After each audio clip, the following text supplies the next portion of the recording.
Hey, hi everyone, this side Kapil. I welcome you all on CDS Nexus. I hope you all are doing good. So let's start today's class.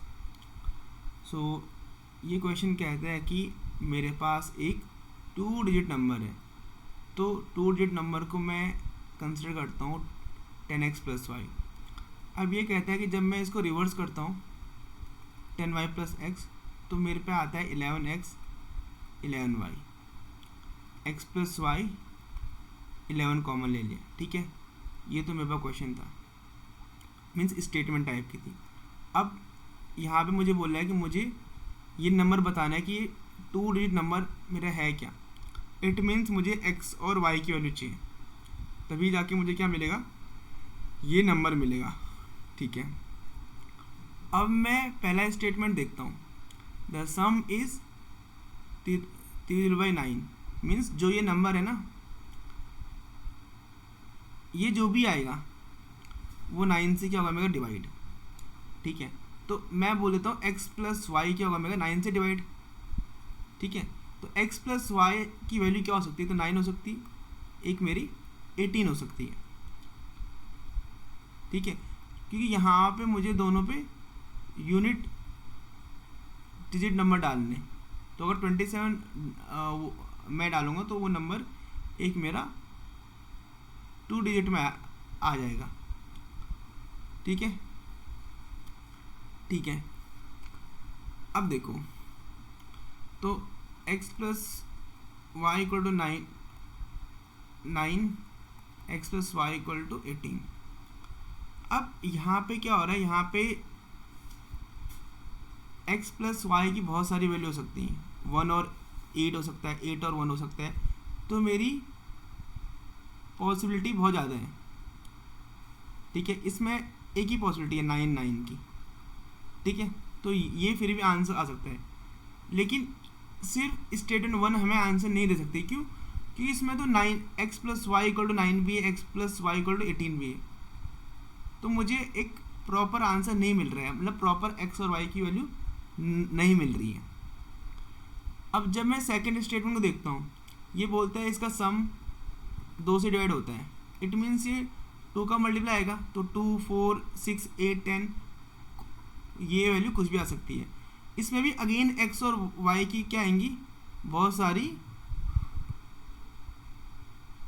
Possibilities आ जाएंगी, तो हमारा answer नहीं आएगा। ठीक है, अब जब मैं इन दोनों को कंबाइन करूँगा, दोनों को मैंने कंबाइन किया,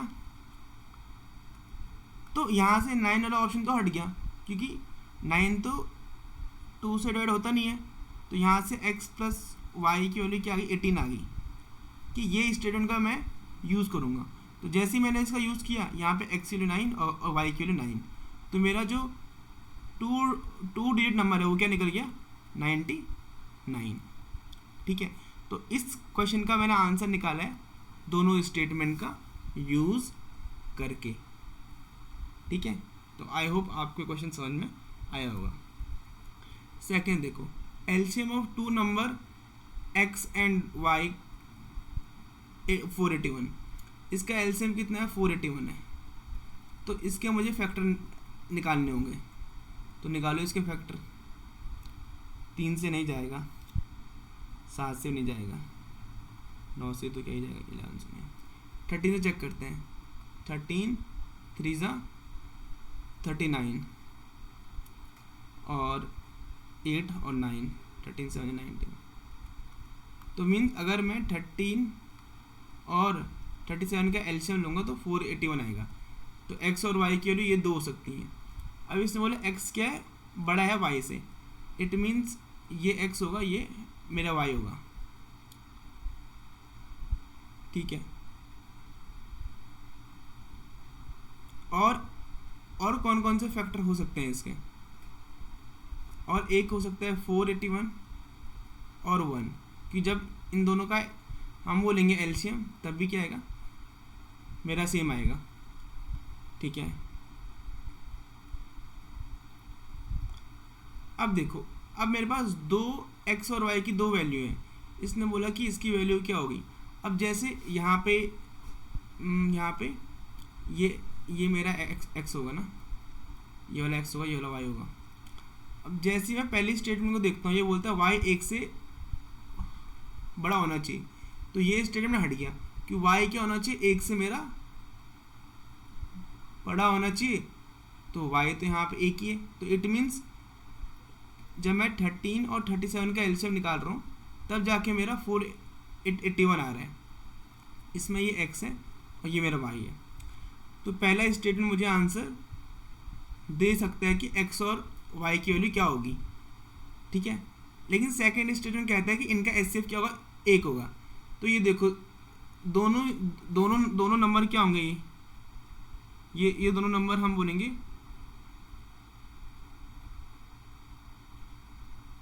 को प्राइम नंबर है ना। तो इनका एचसीएफ क्या होता है, मेरा एक होता है। तो एचसीएफ तो दोनों का क्या है, एक है। जब दोनों का एचसीएफ एक है तो मैं कैसे बोल सकता हूँ कि एक्स कौन सा है, मेरा वाई कौन सा है। इट मीन्स सेकेंड स्टेटमेंट मुझे आंसर नहीं दे सकती है। तो इसमें सिर्फ मेरा क्या देगा, मेरा ऑप्शन ए कि स्टेटमेंट 1 क्या है, alone is sufficient to answer. Statement 1 मेरा आंसर दे पा रही है पर स्टेटमेंट 2 मेरा आंसर नहीं दे पा रही है। ठीक है, ठीक है। अब ये बताना है कि क्या X raise to power N plus Y raise to power N X plus Y से डिवाइड होगी कि नहीं होगी। ठीक है, यस और नो में मुझे आंसर देना है। अब जब मेरा एन क्या होता है, नेचुरल नंबर, जब एन मेरा नेचुरल नंबर होगा तो ये एक्स प्लस वाई भी होगा, ये X square plus Y square भी होगा और X cube plus Y cube भी होगा। अब जब भी मुझे पता है कि जब एन क्या होगा, ऑड होगा ना, तो ये एक्स प्लस वाई से तो क्या होगा, डिवाइड होगा। लेकिन जब मेरा एन इवन होगा तब नहीं पता, तब ये डिवाइड नहीं होगा ना। तो ये पहली स्टेटमेंट मुझे एग्जैक्ट आंसर नहीं दे रही है, क्योंकि यहाँ पे जब और ले रहे हैं तो आंसर क्या रहा है, यस, यहाँ पे क्या रहा है, नो। ठीक है, तो मुझे एक डेफिनेट आंसर तक पहुँचना है। तो पहला स्टेटमेंट आंसर नहीं दे सकता है।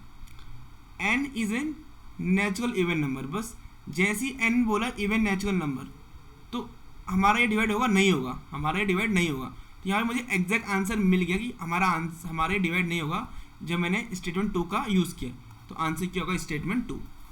दोबारा देखो, हम बोलते हैं x raise to power n y raise to power n. अगर एन मेरा क्या होता है, ऑड होता है, तो ये एक्स प्लस वाई से मेरा क्या होगा, डिवाइड हो जाएगा। लेकिन एन अगर मेरा इवन होगा तब ये एक्स प्लस वाई से डिवाइड नहीं होगा। तो यहाँ पे दो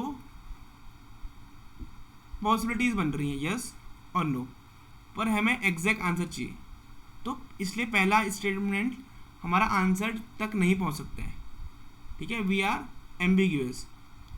सेकंड में देखो, सेकंड कहता है इवन है, तो इवन में सीधे आंसर हम नहीं दे पाएंगे। जब आंसर नहीं दे पाएंगे तो हमने एग्जैक्ट आंसर दिया कि नहीं हो पाएगा भाई। यहाँ क्या था, हाँ और ना दोनों था, हाँ और ना से काम नहीं चलता, we should be very much decisive. ठीक है, तो ऑप्शन क्या होगा, ऑप्शन बी। अगेन ये क्वेश्चन देखो कि एक्स और वाई 0 से बड़ा है कि नहीं है, यस और नो में आंसर देना है। पहला क्वेश्चन देखो कि x raise to power 8 y raise to power 9, 0 से छोटी है।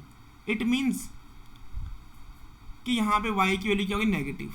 क्यों, क्योंकि भाई x की पावर क्या है, इवन, x की पावर क्या इवन है, तो x का मुझे पता ही नहीं है x मेरा नेगेटिव है कि पॉजिटिव है।